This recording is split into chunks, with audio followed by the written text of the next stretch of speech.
Salut à tous, c'est Rekra et bienvenue dans ce premier épisode de Videobox, une nouvelle série de vidéos ayant pour but de montrer les coulisses de certains artistes. Pour ce premier épisode, Grémont et moi nous sommes allés à la rencontre d'un artiste qui est déjà venu dans l'émission, le dessinateur David Perimoni. Comme c'est un premier épisode, nous avons testé pas mal de choses au niveau de la façon de filmer ou au niveau du rythme, alors soyez indulgents. Dans tous les cas, n'hésitez pas à nous faire des retours dans les commentaires et à laisser un petit pouce bleu si la vidéo vous a plu. Ça fait toujours plaisir. Sur ce, je vous laisse devant ce nouveau format en espérant que ça va vous plaire et on se retrouve le mois prochain pour un épisode de Pastavox. Salut!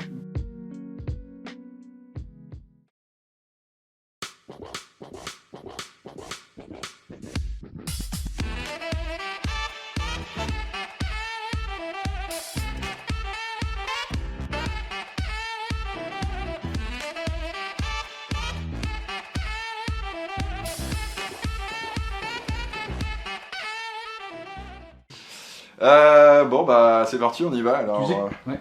Donc tu me suis? Ouais, je te suis. Tu regardes quoi là? Je regarde, je sais pas, les gens. Je regarde le Gollum. Tu regardes là, tu regardes les Gollum. Ouais. Oh là là. Il est cool le Gollum. J'aime bien le Gollum. Bon bah oui, bah là écoute, t'as un peu du bordel, t'as un peu de tout et n'importe quoi. C'est des super bouquins, classe, ça. des bouquins d'illustration, des portraits. Alors ça c'est ma compagne qui les bosse quand elle a le temps. Donc elle fait ça, fait de la peinture à l'huile, du crayon de couleur, du feutre. Et donc elle les accroche, ici, elle les accroche. Donc là j'ai une étagère, c'est l'étagère où je cumule toute mon adolescence, mon enfance, donc les années 80. Parce qu'il faut voir que tu n'as pas été forgé que par le livre, mais aussi par les jeux vidéo. Effectivement, j'ai fait pas mal de gaming étant ado, et c'est des univers, malgré tout, qui racontent des histoires, hein. C'est pas négatif le jeu vidéo. Qui font vivre des expériences. Qui te font vivre des expériences, qui t'apprennent plein de choses, hein, et puis bah, du coup ça te donne envie d'aller dans le bouquin, tu découvres des BD, etc. Donc le jeu vidéo c'est important. Après là j'ai plus le temps de jouer aujourd'hui concrètement. Je fais partie de ce qu'on appelle les vieux, tu vois, ou les vieux joueurs. Voilà. Donc ça c'est fini. Donc là je cumule toute ma nostalgie dans cette bibliothèque. Donc c'est un peu le bordel. Mais c'est cool, ça me rappelle que j'étais un gamin, parce que moi c'est important, tu vois, de me rappeler que j'étais un enfant. J'ai pas forcément, envie d'être... D'une barrière entre... Je suis grand, je suis un adulte. Non, je fais de la BD pour les plus jeunes, donc il faut que j'en reparle. Et donc il faut que je me parle à moi-même à travers les âges, tu vois. C'est comme si je retournais dans le passé, en mode avec une DeLorean. Tiens, en fait, David. Donc bon, ça c'est important, tu vois. N'oublie pas qui tu étais. Bah, il faut jamais oublier qui on est, hein. On est plusieurs personnes, je pense, au fur et à mesure du temps. Et puis il faut pas oublier toutes ces personnes, toutes ces entités qu'on a été. Alors tu parles aussi des années 80, tout ça, mais le Super Sentai là-bas, il est bien plus vieux. Hein. Ah, ouais, Waouh, ça c'est une antiquité, non? Ah, effectivement. Alors c'est pas une antiquité, je l'ai eu au Japon lors de mon premier voyage à Tokyo. Et c'est un truc, en fait, j'ai une fixette depuis étant gamin. Je crois que je l'ai vu, je devais avoir 6 ans. Je sais pas dans quel contexte, j'ai juste quelques brides, quelques images. Ça se trouve, c'est passé au Club Dorothée, dans une vidéo promotionnelle. Ce truc est apparu en mode Sentai, il faisait des acrobaties avec une moto. Et il m'a marqué étant gamin. Et ça n'a pas été diffusé en France, hein. Après on a eu les Power Rangers, machin, etc. Ouais. Tu vois, enfin, les ersatz de Sentai, hein, c'est pas forcément le pur Sentai. Bien sûr, ouais. Mais quand j'ai vu ce truc-là, ça m'a parlé. Et pendant longtemps, je l'ai gardé en mémoire, et un jour, je suis allé au Japon, et je déboule dans une boutique, et je vois ce truc, je fais « Oh mon Dieu, Kamen Rider !» Combien? C'est ça. Hein? Combien? Combien? De quoi? Tu l'achètes? Ah, je l'ai acheté, oh, il devait être à 100 €, je crois. 100 €. Ah, c'est le plaisir. Là, tu t'es dit, allez, je le prends parce que je sens que c'est où je me parle, alors que tu l'as juste confondu avec Ultraman que t'as vu quand t'étais petit. Du coup, il a produit toute une histoire comme quoi il était fan alors qu'il savait pas. Alors j'en ai vu, mais pas du tout. Non, vraiment, il m'a marqué. Genre, en fait, tu sais, parfois t'es là, tu as l'impression d'avoir créé des choses dans ta tête, tu fantasmes, tu fais, mais non. C'est comme j'ai un film qui s'appelle Les Clowns Tueurs de l'espace. Tu connais ce truc-là, c'est une vieille série B. Ah non, pas du tout. Non. Ouais, il faut aller voir ça. Les Clowns Tueurs de l'espace. Et Et en fait, pendant longtemps, j'ai pensé avoir fantasmé ce film que j'avais cru voir étant gamin, genre j'avais 6 ans, à 22h, 23h, je sais pas pourquoi j'avais pu voir la télé aussi tard, hein, enfin pu avoir regardé la télé aussi tard. Et du coup, je l'ai vu une fois, ça m'a marqué, c'était dégueulasse, il y avait plein de séquences chocs, pour un gamin du moins. Et il m'a hanté, voilà, il m'a suivi, j'étais là, parfois j'y réfléchissais, je me mets dans David. Et du coup, t'as peur des clowns maintenant ou... Mais non, pas du tout. Mais le truc, c'est que j'étais là, j'étais persuadé qu'en fait, c'était juste issu du fruit de mon imagination. Sauf qu'un jour, j'ai vu une vidéo YouTube, un mec en parlait. Et là, révélation, j'ai fait putain, mais en fait, ça existe. Putain. Et là, tu tombes de haut, quoi. Tu fais mais non, je l'ai pas fantasmé.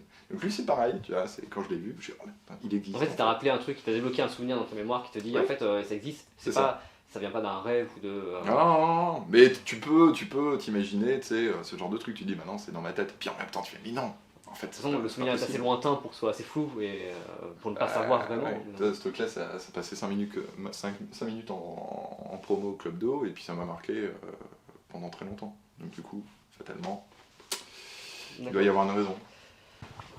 Donc voici dans ma partie bordel, hein, c'est là où la magie entre guillemets se fait. Donc en ce moment je suis en train de bosser du storyboard sur un projet qui tournerait dans l'univers de Billy Symphony. Donc Billy Symphony, c'est la bande dessinée que je viens de sortir aux éditions de la Gouttière, ma première bande dessinée. Là, elle est parue la semaine dernière, hein. Je sais pas quand est-ce que ça sera diffusé, mais bref. Paru le 18 janvier. 17 janvier. 17 janvier Précisément. 2020. Voilà. Oh, Donc, classe. donc du coup, j'ai envie de me replonger dans cet univers, et là je gribouille des choses. Et je préparais aussi un travail de mise en couleur autour de Billy Symphony, parce que tout à l'heure, on va aller on a marché sur la bulle, où je vais donner un cours de mise en couleur. De mise en couleur, ok. Donc j'étais en train de préparer ça en parallèle de recherche dessinée. Je vois que t'as des chouettes BD aussi déjà derrière, des inspirations. C'est des éditions spéciales, c'est quoi? Non, là, en fait, c'est Riff Rebs qui est que j'adore en fait. Hein. C'est une sorte de dieu vivant pour moi. Ah oui, d'accord. Ouais, à ce point-là. Je connais pas du tout. Bah, il faut que tu dévores, hein. Graphiquement c'est juste dingue. Là il a fait une trilogie adaptée des récits de Jack London. Donc c'est un univers marin, piraterie, etc. Graphiquement c'est juste incroyable. Il bosse au fusain, au stylo, il fait des planches juste démentielles et moi ça m'inspire. Il y a un trait vif, il y a de l'énergie, et puis en même temps c'est très sombre. Moi ça me parle. Et derrière, en plus, il y a une simplicité dans la mise en couleur, mais qui apporte tellement, la plupart du temps, c'est des aplats avec des touches de lumière à droite et à gauche. Enfin, regarde là, c'est cette force. Tu vois là, c'est juste incroyable. Ça bouge, ça vit, le trait est dynamique. En fait, Billy Symphony est sorti et j'ai envie d'explorer, de continuer à explorer l'univers de Billy. Alors ça sera une histoire attachée ou pas, mais on va retourner là-dedans en tout cas. Et du coup là je suis en train de storyboarder quelques idées qui me viennent comme ça, et puis on va voir si on peut en faire un deuxième bouquin. C'est à mi-chemin entre le dessin et l'écriture, on va dire. Oui, alors je fonctionne beaucoup comme ça.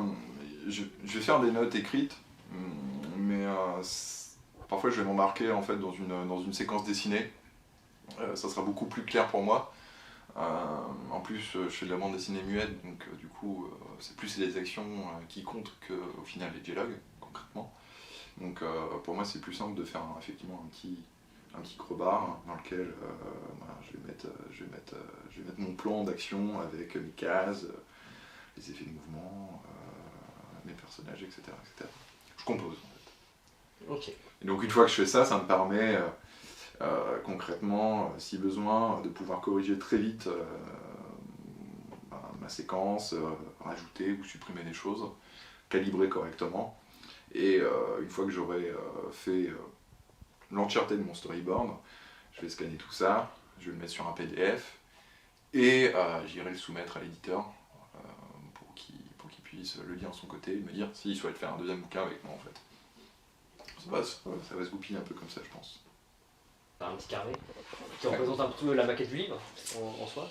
Ouais, là pour l'instant, oui, c'est effectivement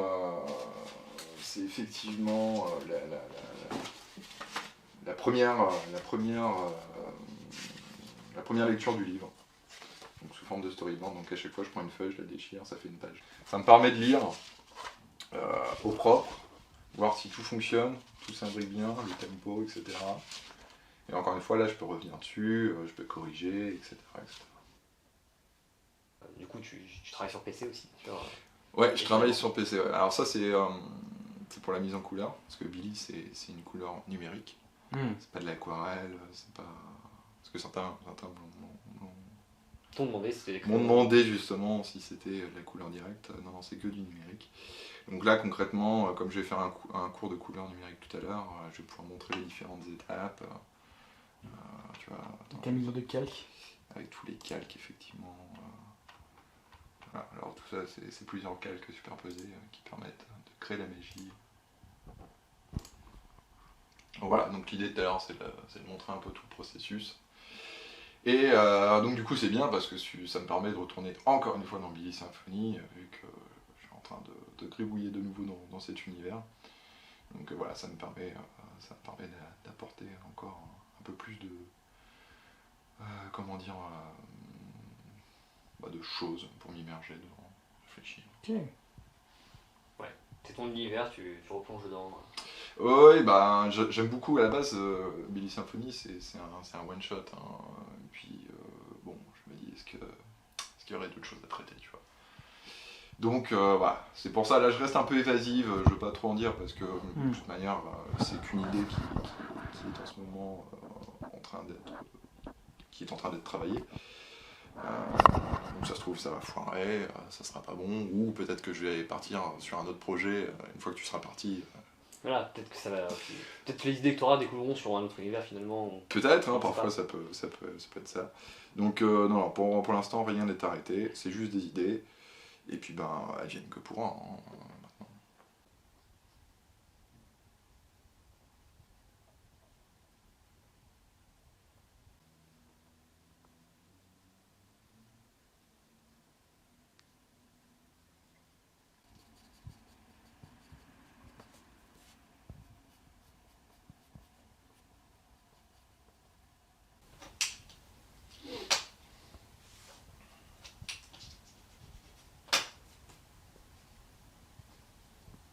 Je fais une séquence hyper cool.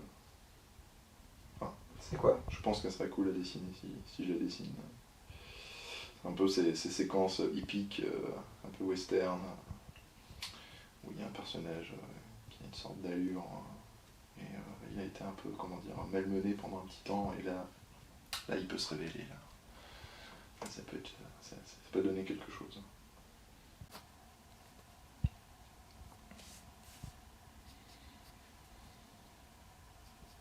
Clint Eastwood, dans ses westerns, tu sens que c'est l'homme sans nom, tu vois, c'est un mec, il y a quelque chose, tu vois, on n'a pas son background, mais le mec, il roule sa bosse, mais on sent qu'il contrôle quand même beaucoup de choses autour de lui.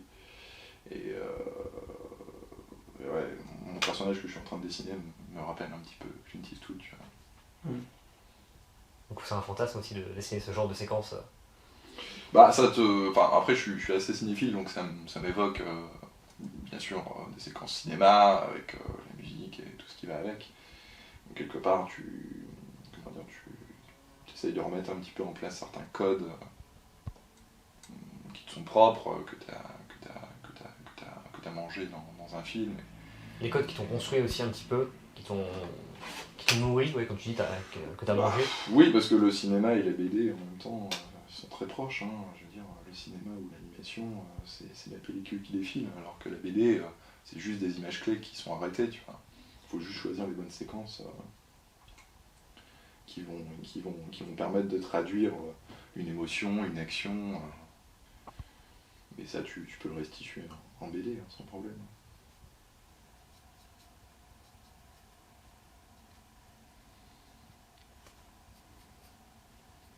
Donc là on a vu ton atelier et en fait c'est là où tu bosses 95% du temps environ, voire si c'est pas 100%.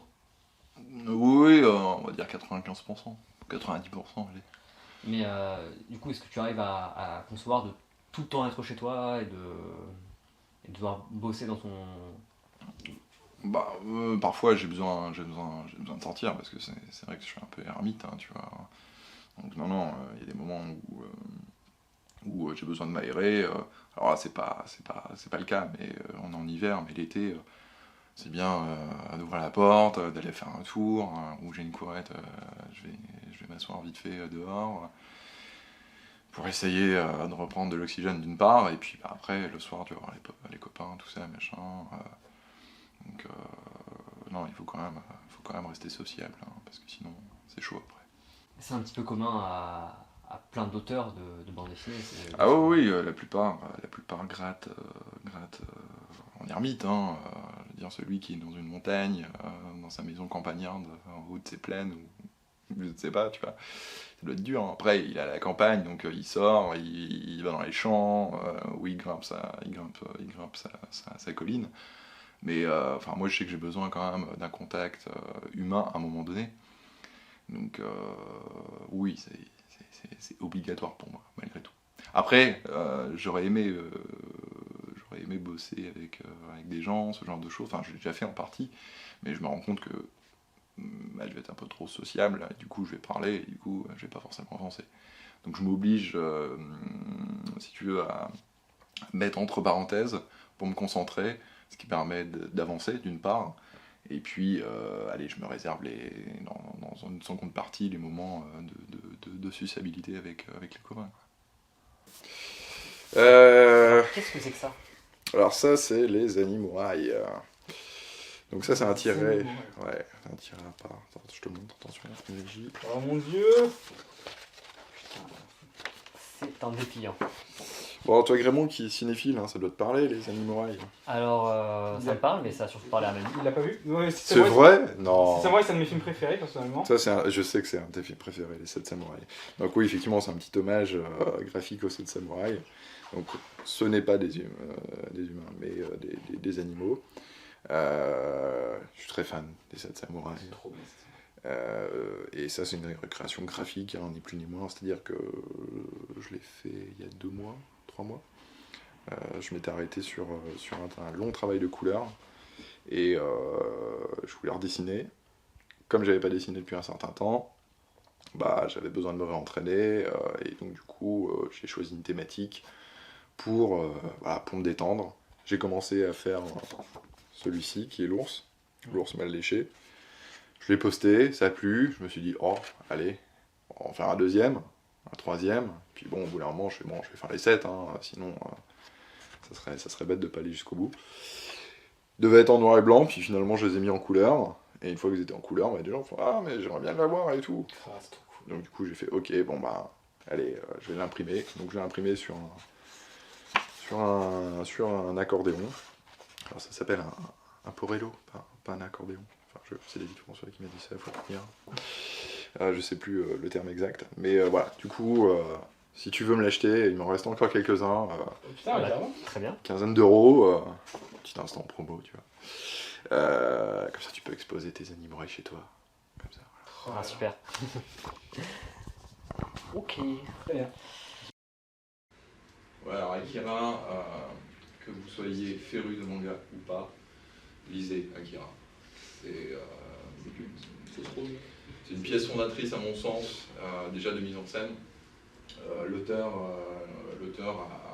est un auteur déjà unique. Quand il a dessiné Akira de ses propres mains, il n'avait même pas encore fini le manga, qu'il a décidé de se lancer dans l'adaptation animée de son propre manga, lui tout seul. C'en est devenu un film qui est devenu une pierre angulaire de l'animation et du manga. Donc ce type a fait un truc, donc sur papier, il a fait un truc au cinéma et il a bouleversé le monde du jour au lendemain. Tu prends un peu plus la grandeur du boulot qui a été effectué.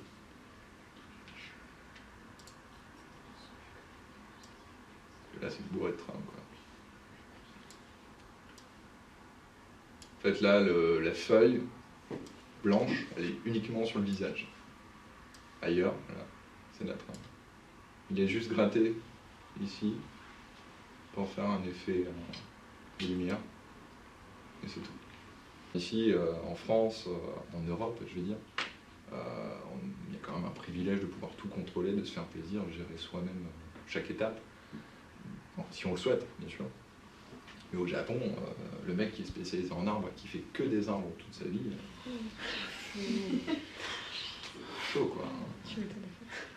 Donc oui, sur le papier, le manga fait rêver, mais franchement, si vous avez la possibilité de récupérer le médium, de le faire vous-même à la sauce franco-belge, faites-le comme ça, ne partez pas au Japon en disant « Trop bien, maman, papa, demain je deviens mangaka ».